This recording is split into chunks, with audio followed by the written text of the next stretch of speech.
Aita kachong chicha agi inko tune chuna mulira tangi wama jiko na tongkit pa nonku nek abog ki mulira kun kin tong hit wama agi inko tune if matos kalmartas mejor de juan de los fael anda fornagas y dos pendes.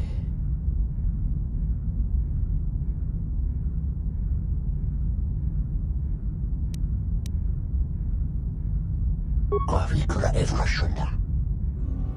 Etimbana evrachore. Shenifrana karsha. And shalaka if.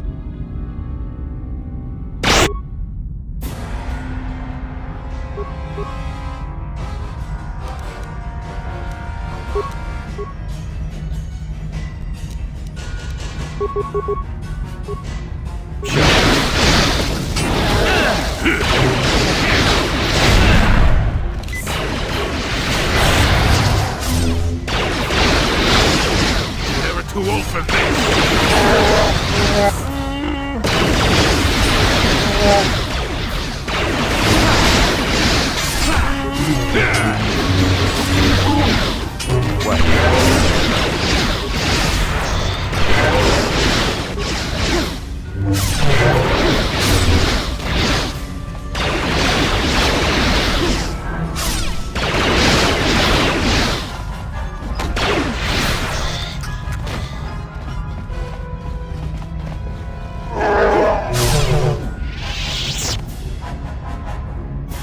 Skronki do pecnemo, ci itakanki channa kilikon.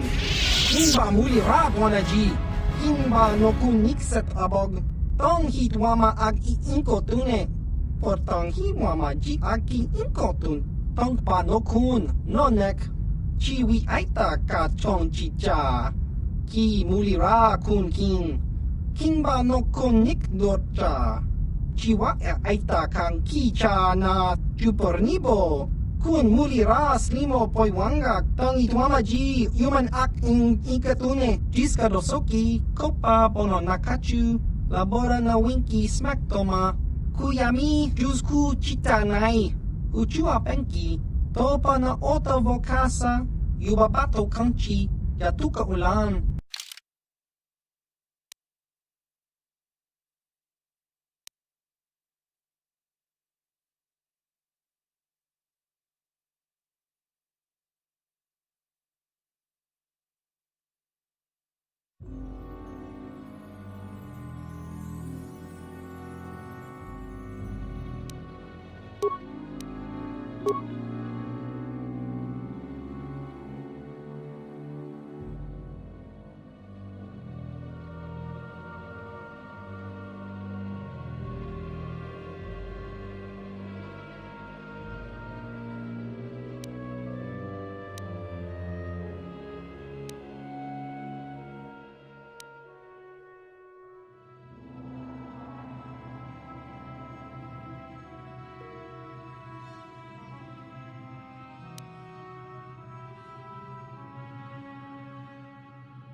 Yes?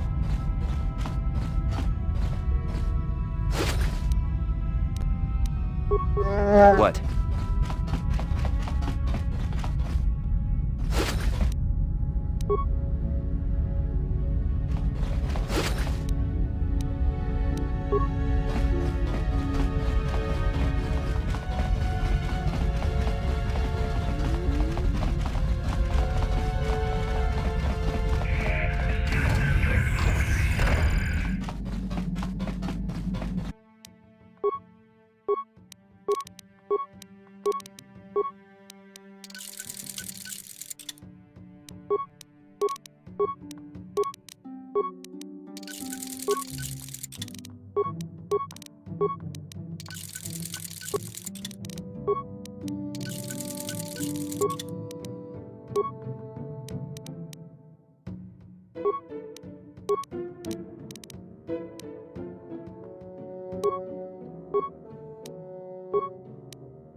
Got something on your mind, dude? Bad men. Women too, to be fair. Who's playing games? Ask the next Sith you see if they're bad, and they'll set you straight. And just what gave you the impression that I know anything more about the Sith than you do? Oh, that's right. Damn the years of the young. I was expecting you to be your usual inattentive self when I mentioned that. So it's true, yes. I fought plenty of Sith. That was during the time of Exar Kun. Oh, 40 years ago now. Has it been that long? No, of course not. The Sith have come and gone for ages. They were not called the Sith many thousands of years ago, perhaps. But the dark side was always present, without a doubt. Oh, sure, occasionally the light side comes close to vanquishing the dark. But the dark always returns. The fact that Exar Kun was defeated didn't mean the Sith would never return, as they obviously have now. Everyone knows that. A Sith believes he commands the Force, but it is the dark side who commands him. You know this. There is little else I could truly add.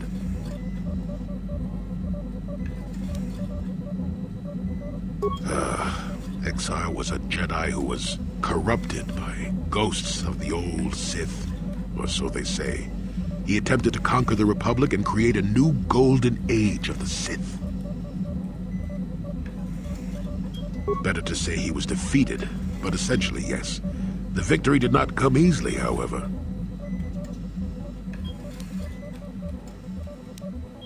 That is not a pleasant time to remember.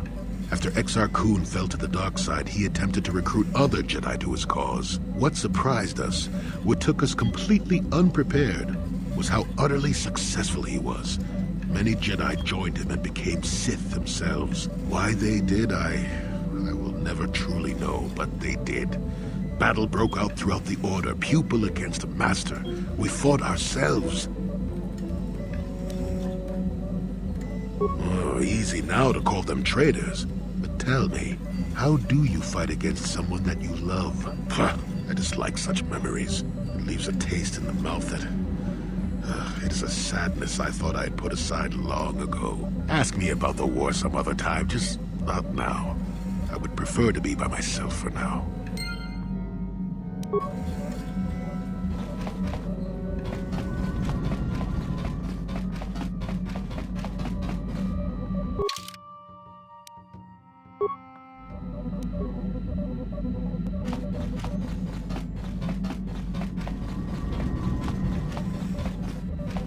Got something on your mind, dude?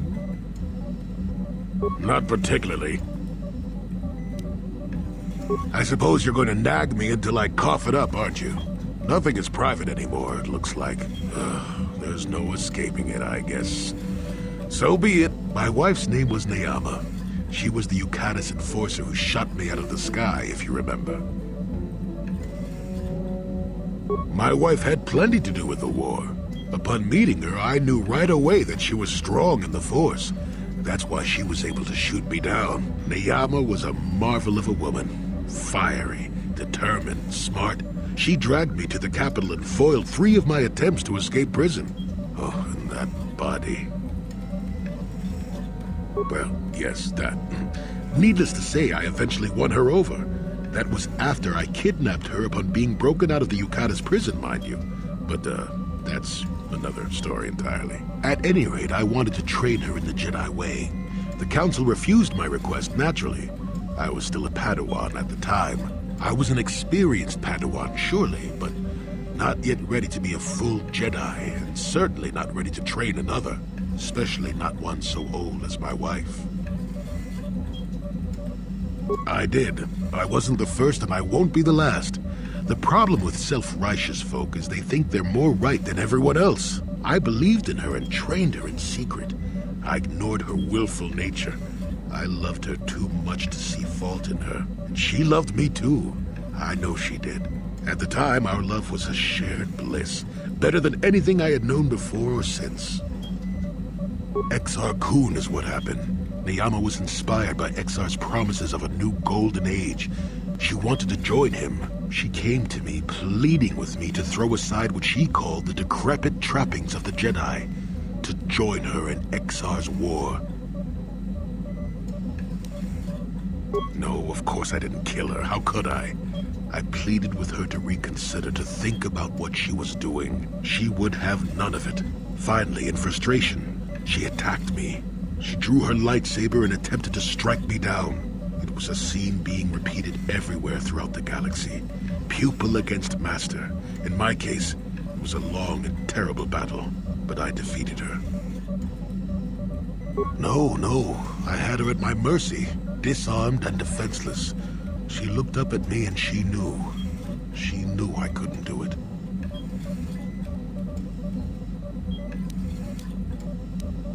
Was I?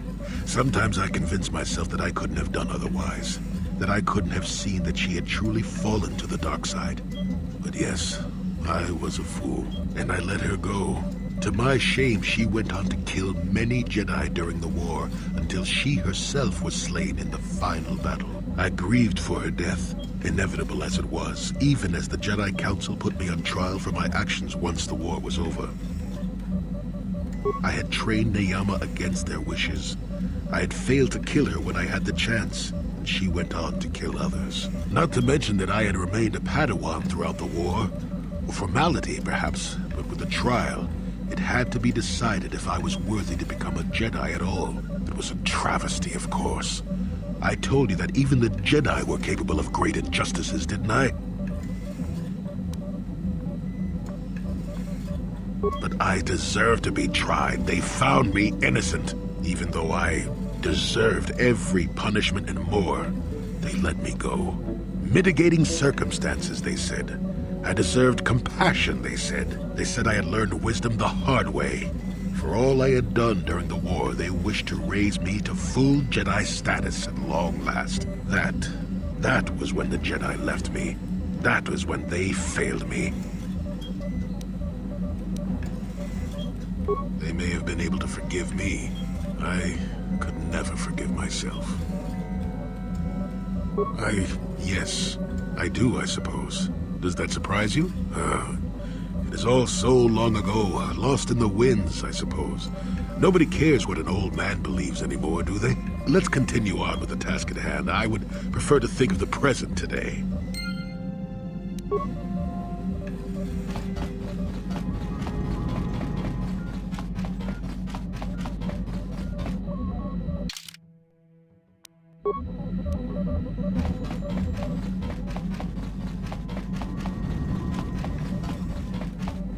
Got something on your mind, do you? Oh, that was not until many years later, to tell the truth. I spent quite some time wandering the galaxy. Nothing so extravagant. I merely traveled from place to place. I don't even think I knew what I was searching for. It wasn't as if my travels were pleasant either. There were plenty of folks who distrusted the Jedi after the war, or worse. I was lost. I couldn't conceive of returning to the Jedi, so what would you propose I'd done? If people weren't treating me with suspicion, they were looking at me with greed. I don't know how many thought they could make use of me for their own ends. I got so sick of the treachery and deceit. I left the civilized parts of the galaxy and headed instead for the uncivilized parts. Actually, I was on my way somewhere else when I crash-landed on Kashyyyk. The ship I was using was a rust bucket. I'd taken some damage passing through an unexpected asteroid field, as I recall, but I wasn't completely without some systems. I could still guide her a bit when I crashed. It wasn't what I would call the smoothest landing, especially considering I ended up smack at the depths of the Shadowlands. But I lived. I'm no mechanic, and besides, after you plunge nose first in the trunk of a 5-kilometer-high tree, chances are you don't have much ship left. Sure, why not? It seemed like an interesting enough place to spend a couple of decades exploring. What do you know? I'd done enough wandering by that point, thank you very much. I felt at peace in the Shadowlands. That was a challenge at first. You've seen the kind of creatures that exist down there, and you missed the really big ones. I was still able to rely on the Force to keep me safe for the most part. The rest of the trick is keeping out of the way of most of the predators. No, that's true. Still, most of the creatures grow accustomed to me, and I to them. At least none of them ever heard of a Jedi. Oh, they did at first, oh yes. I can't say I was overly pleased to encounter a group of indigenous giant carpets either, I can assure you of that. No. I was the intruder in their land, after all. They got to trust me well enough after a couple of decades of my aid. When I could, I would assist a few young ones who would get lost in the Shadowlands or attacked unexpectedly by the wildlife. I must say, for a while there, the Wookiees actually thought I was some kind of benevolent forest god. Amusing, really. I set them straight eventually. Nonsense. I had no idea that's what they were thinking for a long time. I just thought they were being friendly neighbors, leaving fruit and such for me. Later, when I started to understand some of their grunting, I realized they would say prayers to the Hairless One before descending into the forest. Hairless One. I used to have plenty of hair, I tell you. At any rate, it took a few bruises, but I set the record straight. I traveled to Rookwaro and met with the chieftain in front of everyone. Freyr swatted at me just to see if I was real or not. I was real, and while it was a light swat, Wookiees are terribly strong. I was knocked out cold for a day. The Wookiees all thought it was quite funny. At first, when the slavers took to hunting down lone Wookiees in the fringes of the Shadowlands, I did my best to divert them. Later, when Shundar made his deal, I didn't see any point. I wasn't here to save them from their own sad follies, after all. Not really. Kashyyyk is a place you can feel very small in. It felt good to devote my time to helping people and living simply. What can I say? I did it all for the Wookiees. The Wookiees? Well, okay, maybe I needed some time on a quiet and remote planet, but if you ever need a friend, an incredibly strong hairball isn't a bad call. I suppose I am, in a way, despite the smell. For a race of gardeners, they've developed quite interestingly. You remember the alien computer, correct? Kashyyyk was meant to be an agricultural planet. The Wookiees were made for a reason, or at least that's what I'm thinking. But I'm an old man who's had a long time to develop that opinion, so don't argue with me. At any rate, we should be moving along, don't you think? If you sat around this long in the Shadowlands, attack would eat you.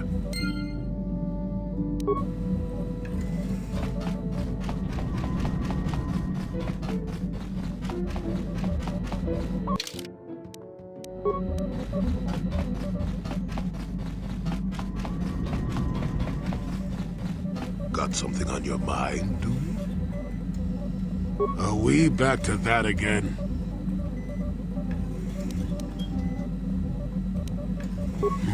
What's the best way for me to approach this? Perhaps it's time for a little story. You just keep quiet there, you. I've had to put up with all your busybody questions, haven't I? Well, now you listen to a story, damn it. Now, where was I? Oh, yes, the story. You almost made me forget about it. Nice try, but I'm not that old just yet. Now then, a young man sees a terribly venomous snake in his small village. Nervous, he watches the snake carefully until it leaves. The young man follows the snake into the forest. He clears the branches out of its path and helps it over obstacles. He even works to keep it fed. Shush! Many nights pass, and still the young man continues to follow the snake. He even follows it into the sands of the great desert. In the desert, the snake eventually grows hungry. It turns and bites the young man, its poison quickly working its way into his system. Finally, curious, the snake looks at the boy as he lays dying and asks, "Why were you foolish enough to follow me all the way out into the desert?" The boy looks back and replies, "Did I follow you? I thought I was leading you away from everyone else." And then he died. Well, now, that's what I wanted to see for myself.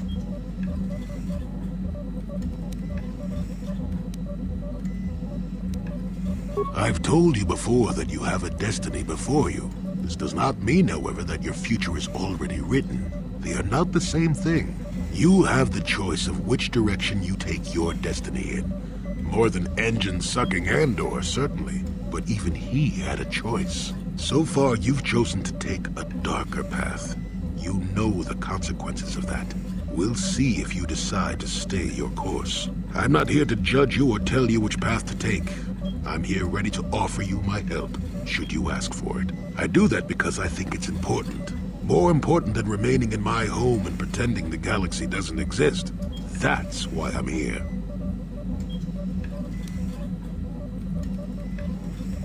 So you say, but it's my time to waste. Perhaps I can influence your decision, perhaps not. Only time will tell, won't it? Now then, I've chatted enough for one lifetime. Let's get this show on the road, shall we?